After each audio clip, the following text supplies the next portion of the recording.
आपल्या हक्काचं रोखठोक भूमिका मांडणारं आपलं न्यूज चॅनल नांदणी सुपरफास्ट न्यूज। घटना तुमची, बातमी आमची। कास पठारावर विविध रंगीन फुलांची पंढरी, हजारो पर्यटक भेट। सातारा जिल्ह्यातील जागतिक वारसा स्थळ कास पठारावर विविध रंगीन फुलांचा हंगाम सुरू असल्यानं हजारो पर्यटकांनी कास पुष्प पठाराला भेट दिली।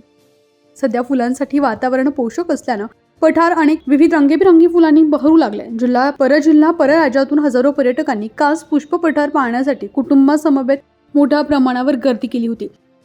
कास पठारावरील गेंद, सीतेची आसवे, तेरडा, सोनकी, अबोलिमा, आभाळी, नव्हाळी, मंजिरी, चवर, टूथब्रश, कापरू, पंद, भुईचक्र यासारखी अनेक फुले बहरली असून बहुतांश ठिकाणी लाल, निळ्या, पांढऱ्या रंगाचे छोटे मोठे गालिचे तयार झाले।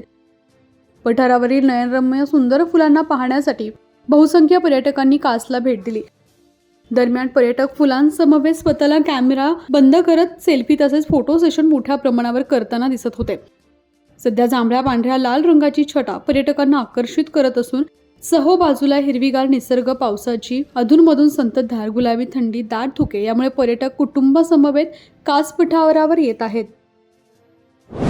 अशाच ताज्या घडामोडी पाहण्यासाठी आजच आपल्या नांदणी सुपरफास्ट न्यूज या यूट्यूब चॅनलला लाईक करा, शेअर करा आणि सबस्क्राईब करायला विसरू नका। नांदणी सुपरफास्ट न्यूज, घटना तुमची, बातमी आमची।